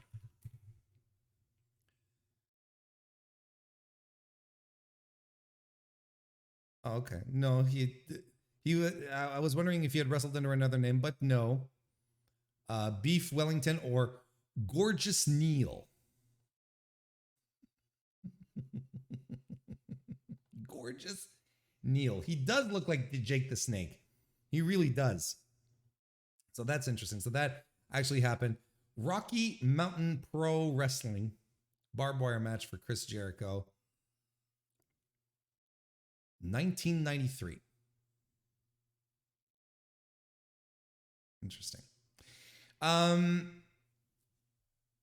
he says back to the promo now. Jericho says that he's bringing back the Painmaker next week, which is the most absurd, personality switch. I think it's hilarious. I can't wait to see Daddy Goth makeup again. After the commercial, Eddie Kingston is there with Ortiz and Ruby Soho flanking him, and he cuts a quick promo saying Jericho, bring the Painmaker. It doesn't matter. He's gonna hurt him and enjoy him. And Ruby and Ortiz are backing up our boy Eddie here. If we continue on this subject here later on in the evening, 2.0 and Daniel Garcia are being interviewed backstage. They say they're sick of cages and want the rest of Eddie's pals in a cage too. Garcia then sort of takes a tangent and says that Wheeler Yuta has been doing his best Daniel Garcia cosplay for the past 6 months, and he's going to take the Ring of Honor Pure Championship away from him at Death Before Dishonor, which is going to be a badass card. I'm excited for Death Before Dishonor.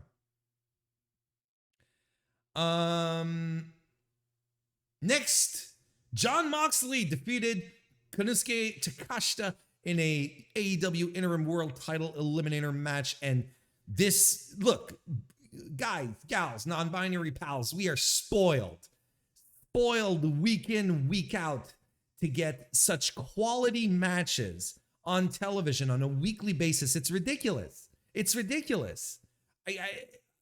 I've been watching wrestling for the better part of my life, and I don't remember this.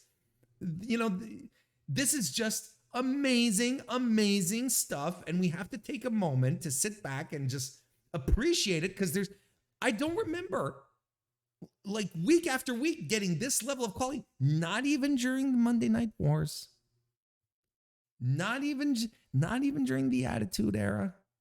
I promise you, this high-level quality match on North American television week after week hit the bricks. No. Big, strong standoff between them two to begin. Chops, and they throw forearms on the apron, and Takeshita lands a German suplex on the apron on Jon Moxley. Moxley then he kicks Takeshita in the face, and he falls off the apron, and he blades because Moxley apparently is wearing cleats. I don't mind blood. Here's where I get particular on. I don't mind the blood. I really don't. And I know some people are very picky about it. I don't mind a good blade job in a match. I really don't. But what I do mind is how you go about explaining the cut, right? How you get busted open. It didn't quite do me for this, but look, I'm nitpicking. Mox does the bite, the forehead bite, superplex move in the corner, then a German. Takeshita hits a leaping lariat, and that fucking great brain buster. Oh my God. He goes for the frog splash. Mox raises up his knees, Takeshita avoids a Juji Katami and hits a Rana, a Topi con Hilo, and then hits his frog splash. We get lariat collisions. A sleeper by Moxley gets reversed into a blue thunder bomb. Get a paradigm shift, a hammer and anvil blows, a Death Rider attempt, but Takeshita rolls out of it into a German suplex with a bridge. I thought he got him. I completely bit, but Moxley lands the Death Rider proper, hammer and anvil blows, bulldog choke, Takeshita taps out. Fucking great match. This was great. Highlight of the evening, match of the night. What more do you want to say?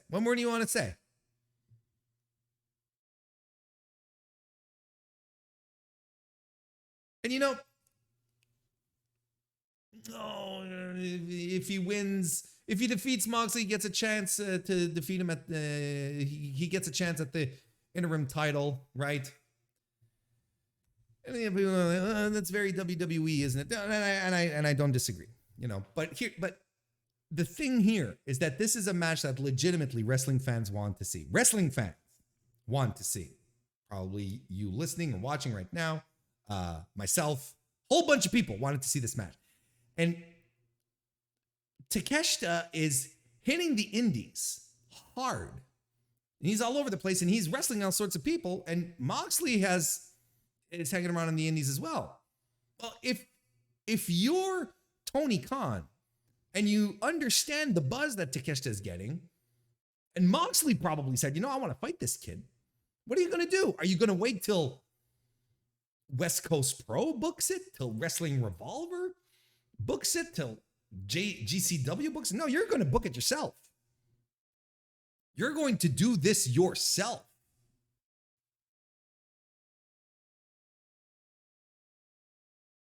It's ruled. So I get it. I get why he did it. I would have done the same thing.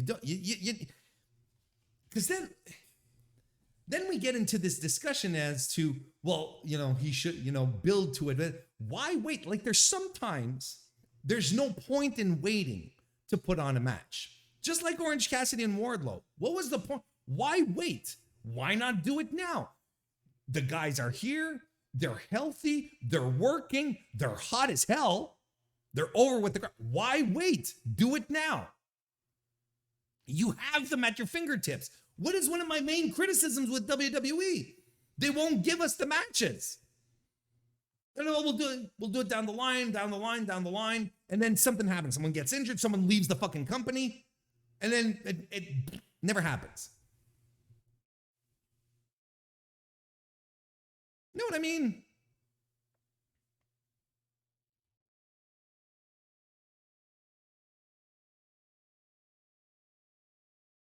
Luchasaurus defeats Griff Garrison. Comes out with Christian Cage, who's a lot softer on his promo this week. A lot softer. Did you guys notice that? I'm not sure he didn't get a talking to. Or someone listens to the Mr. Warren Hayes show, and they were like, Warren's making a lot of sense here.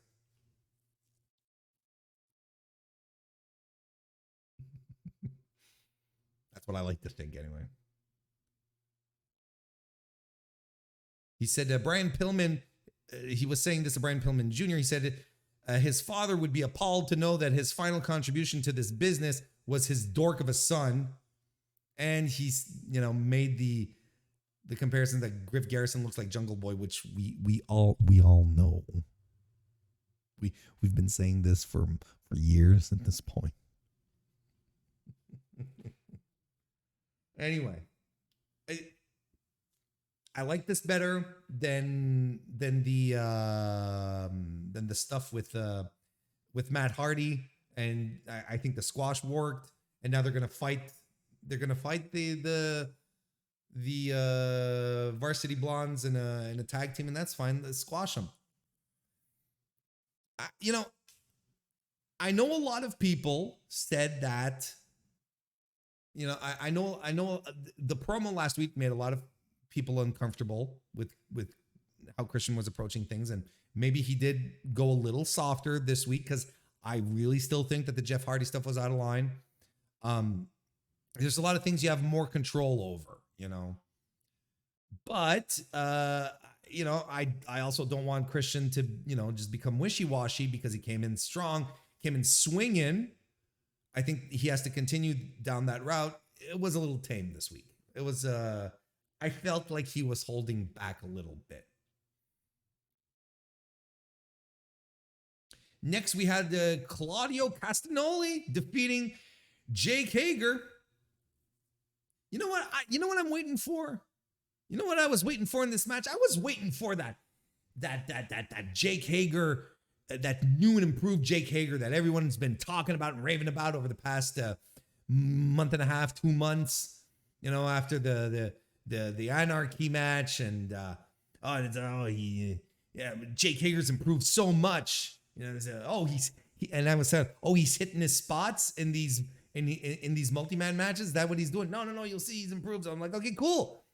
If there's one place for him to show me how much it's improved, it's in a match with fucking Claudio. This match was fine, and fine.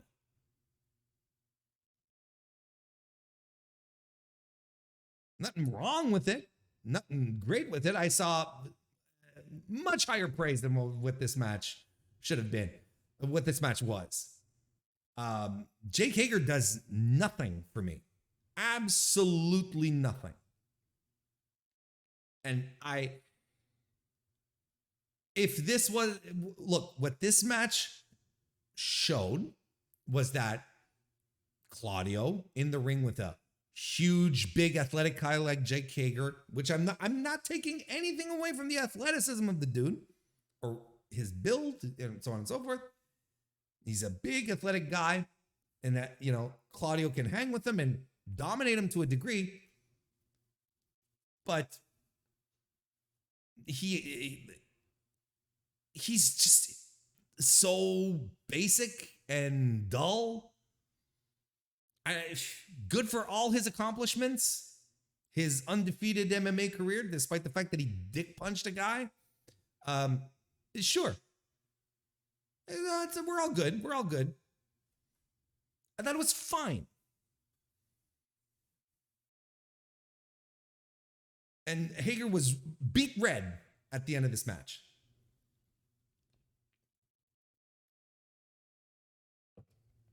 You'll see Warren, he improved so much. Okay, I'm excited. What I saw was Jake Hager. And if anything, if a guy like Claudio can drag anything better out of you, ay caramba.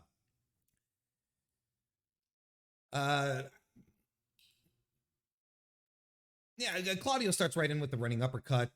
Vader bomb early on by Hager. Eats some Claudio knees. They roll in and out of ankle locks and mat moves, which is pretty fun. Claudio hits a bulldog, a slam by Hager. Then he hits the Vader bomb and a belly to Bailey. Deadlift suplex by Claudio, though. That ruled. Giant swing, sharpshooter, the Jericho Appreciation Society interfere. There's a Uranagi by Hager, but Claudio fights back, gets a pop-up uppercut, and the Ricola bomb for the win. I mean, sure. Put Claudio on this path. That's fine. Backstage, we get a Hook interview where he is asked about his undefeated record, and Hook sort of goes, and he walks away. It may have seemed, this is how I saw this, just me, but this is a seed that's been planted, undefeated streak. We're talking about, this is a seed, and I'm not saying this is necessarily where we're going, but with whom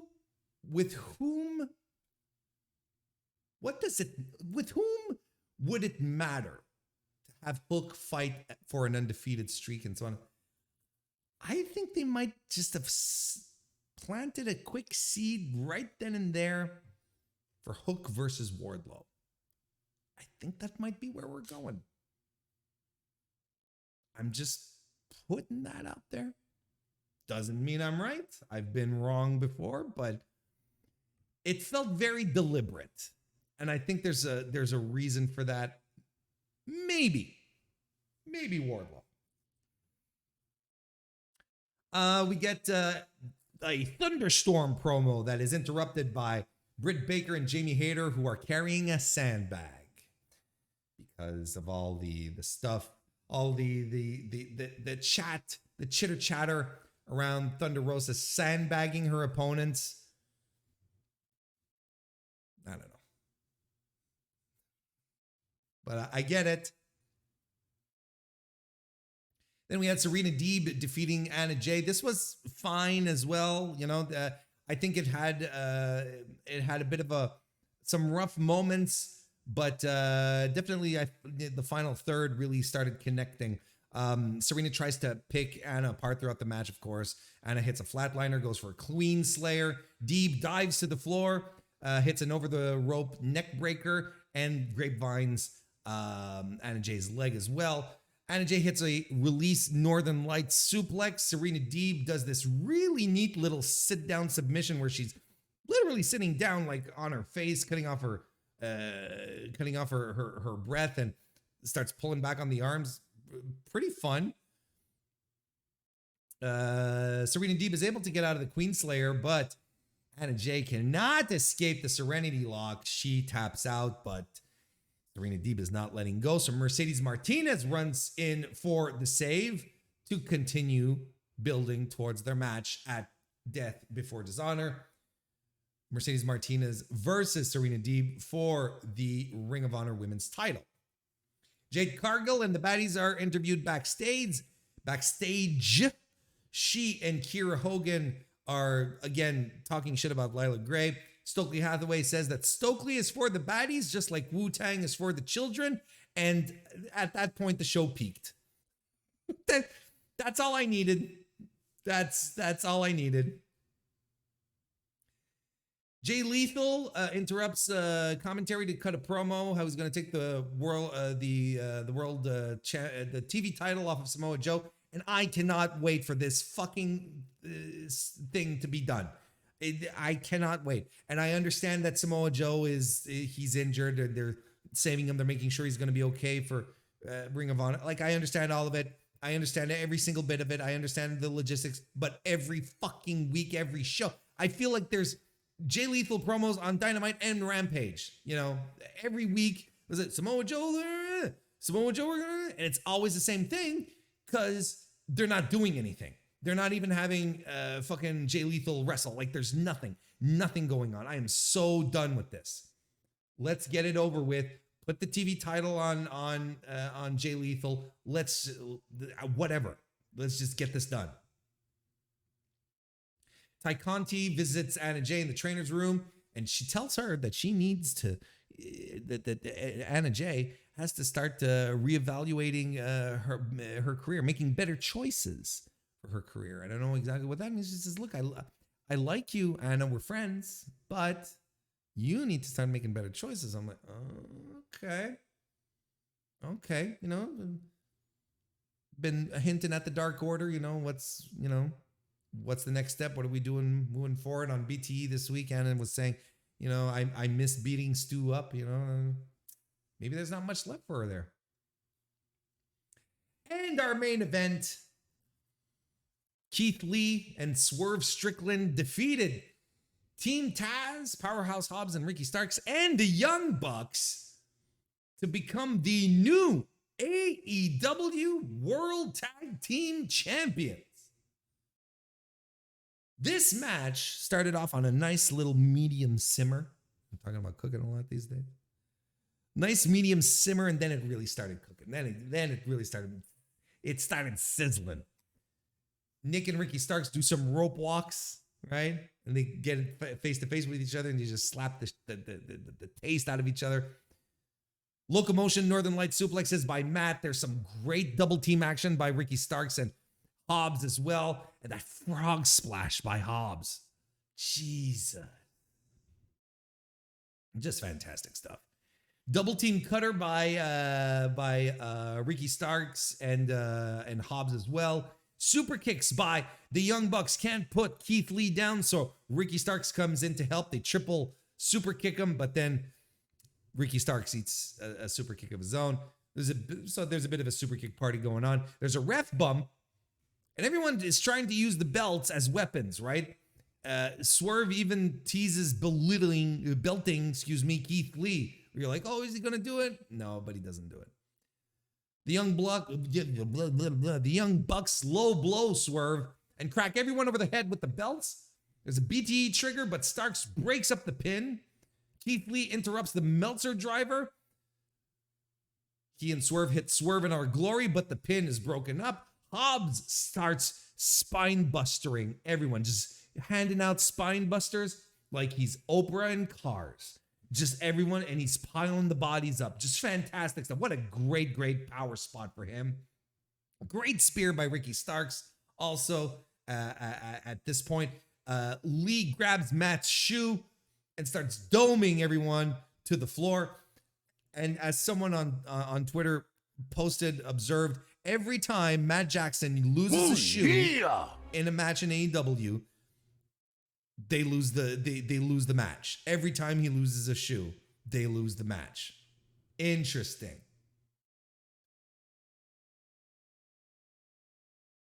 Swerve does the corkscrew off of Lee's chest, which is always fantastic. Lee hits the pounce and does a Topicon Hilo. I would still be terrified catching Keith Lee. I'm sorry. I that's putting yourself at risk. Something fierce. And in the meantime, Swerve hits the Swerve Stomp. We get new champs. Fantastic. This was a lot of fun. I thought it really picked up towards the end. It was really, really good stuff. Flowman left a super chat. Thank you very much, Flowman. I appreciate it. He says, this was the best Keith Lee has looked since 2019. I agree. Maybe he felt a little energized because of his pal, who has, I'm sure y'all saw the promo before it was removed off of social media where he was telling that after the match, he was cutting a promo where his friend, one of his best friends, has stage 4 cancer, and he dedicated the match to him. So maybe that had him, that lit a spark. But I agree. This was, Super Saiyan Keith Lee, something that we had not seen in a while. Of course, he has had health issues himself, so on and so forth. So, and then there was Bearcat Lee. But I was shocked. I was surprised. I was not expecting the Young Bucks to drop the titles. I really wasn't. But then when I think about it, it makes sense. Now, immediately, popping up on Twitter, I'm like, okay, so how are people reacting to this? And of course, everyone's sort of surprised. But then there's this discourse going around that, oh, of course, the Young Bucks didn't want to drop the titles to FTR. They're dodging FTR. And I'm like, what? Is this what we're going for? Is it time for everyone to start loathing the Bucks now? Is this what it is? Because I don't think this is the situation. Because I am pretty sure that the plan was for the Hardy Boys to win the titles. I'm pretty sure that was the trajectory for the Hardys to win the titles off of Dino 210.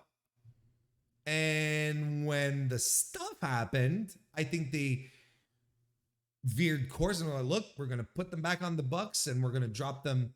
Probably this was the plan.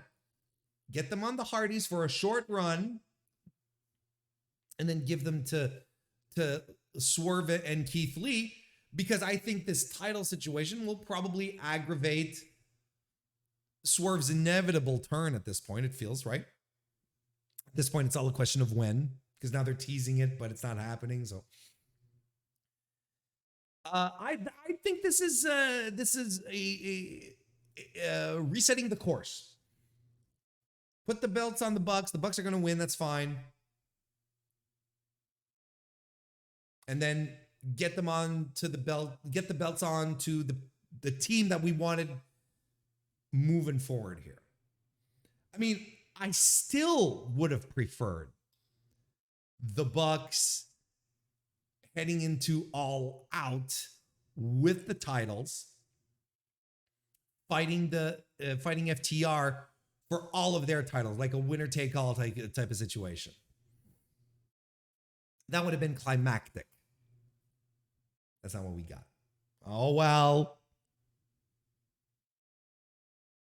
But I don't think. And is this hot shotting? Again, I don't think it's. I think it's hot shotting because you are trying to create a situation in which someone can lose a title, right? Because your original plan didn't work out. Your original plan did not work out. Just as simple as that. I'm convinced the Hardys were supposed to have a run. Convinced. I'm excited to see where they go with this. So what's interesting is that it still leaves All Out very much up in the air. It's like, okay, what are we doing exactly with the tag titles? Are Swerve and Lee going to carry them into All Out? Would be a bold decision. But you know what I'm excited for? An AEW World Title, an AEW World Tag Team title match that is a one-on-one tag team match. I'm done with the 3-ways because that's all how they've been defended in major matches, and they've changed champions twice in that conditions, under those conditions. So no, I'm good. Let's move forward. Let's have one-on-one tag team matches. Okay. Thank you. Thank you for understanding, universe. There we go. So we'll move on to the questions, but I'm going to I'm going to move on to the questions. I'm going to wrap up the weekly wrestling inspection.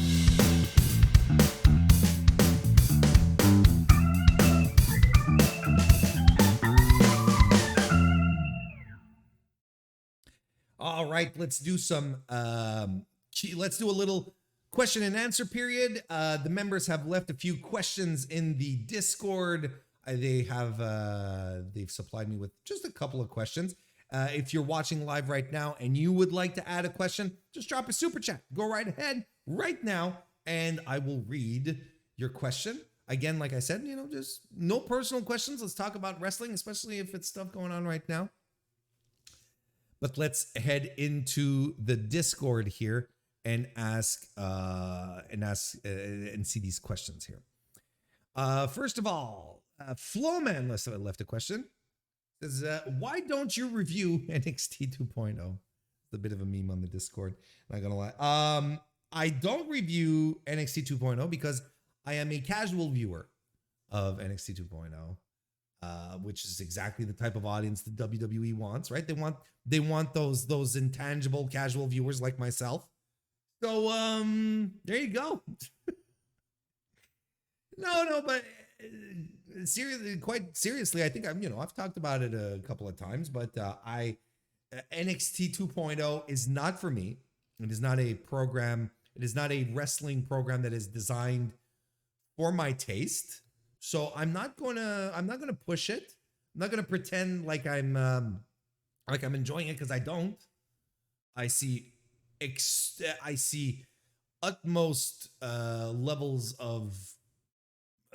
I see tons of problems with the show and the people that they're pushing. So no, I'm good. I'm good. Thank you very much. But I do know Flowman and Discord member Ne'er Do Well. They both hang out in the Discord on Tuesday nights and provide very, very entertaining watch-along commentary. So if you guys want to join the Discord, if only for that, that's a lot of fun. Thank you for the question, Flowman. AK Germany asked a question in the Discord. Thank you very much, AK Germany.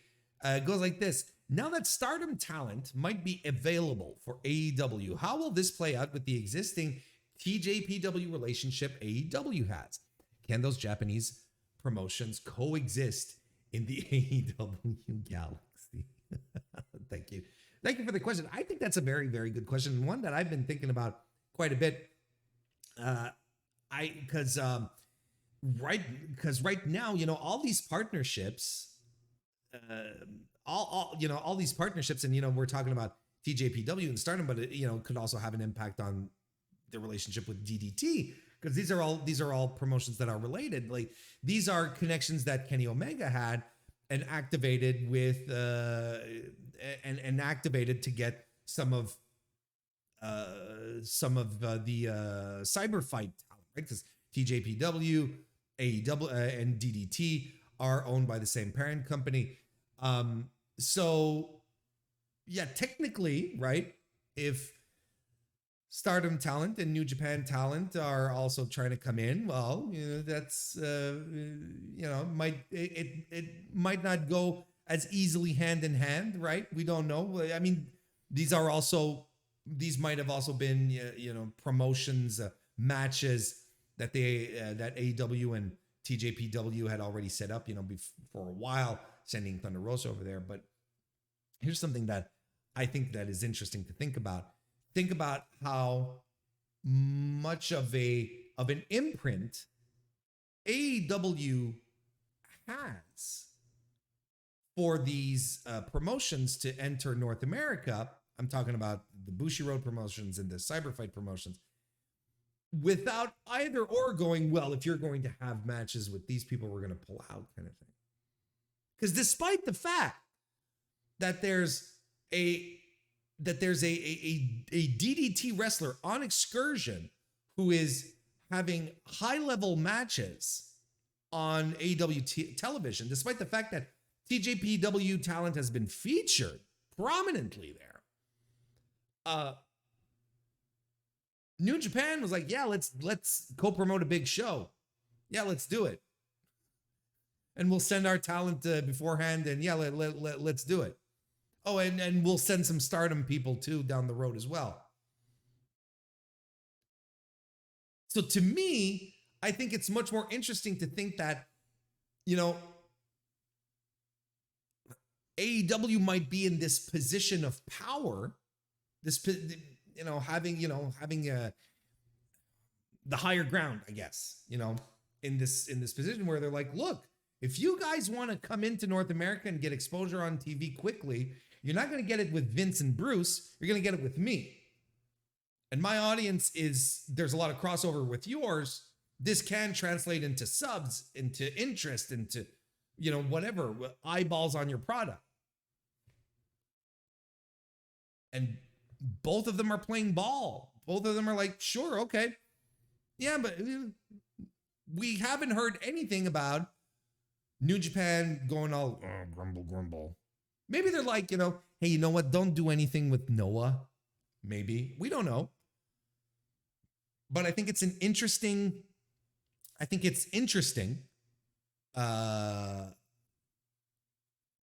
very interesting, in fact, to show that that maybe AEW is in this highly prized position that both of these partners are maybe ready to make some significant concessions that they wouldn't have done in another occasion, where it's like, if we're working with you, you can't work with them. Maybe. I think it's very interesting. Thank you for the question. AK Germany. I want to say hi to William Davis. Nice to see you, Will. Welcome to the chat. DGMC left a question. Thank you very much. He says, does it pain you to enjoy Wardlow knowing he's on a similar path to WCW era Goldberg? If yes, please explain in detail and cry a little so I know you're being honest. Now, the difference between Goldberg and Wardlow is that Wardlow likes wrestling. He likes the business. And he can work. He can work properly. But you're right.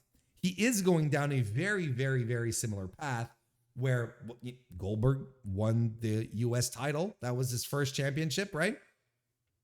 And he held on to it right up until he defeated Hollywood Hulk Hogan for the title that one night at the Georgia Dome.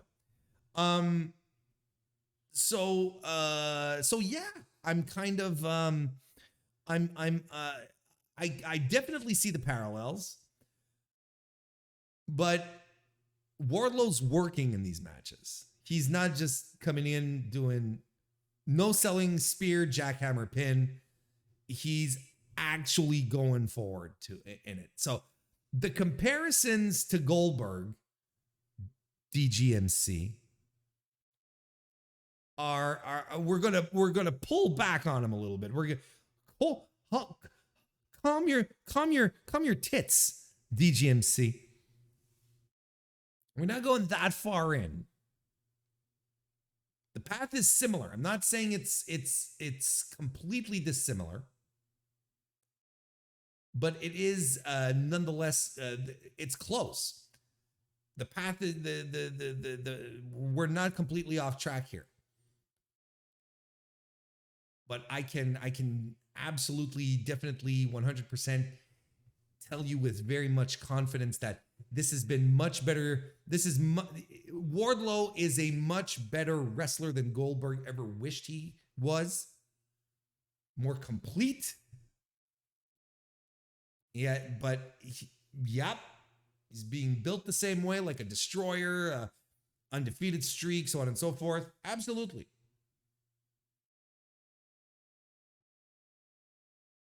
We'll see how it goes. Yeah, similar paths, but the travelers are world apart. How about that for some wisdom? Well, I guess it is officially time to wrap this up for this week on the Mr. Warren Hayes Show. I want to sincerely, deeply, and truly thank everyone for joining me tonight, because it's always a pleasure. It's always a pleasure to have you all come in and hang out and just have a good time. I really do, and I have a good time with everyone who pops up on the pre-stream and everyone who comments as well on the videos. If you want to leave a comment after this on the video, if you're watching this on demand, go right ahead. Reach out to me on Twitter. Let's talk. Join the Discord. Let's talk. I love to talk about pro wrestling. Can't you tell? I love to talk about pro wrestling.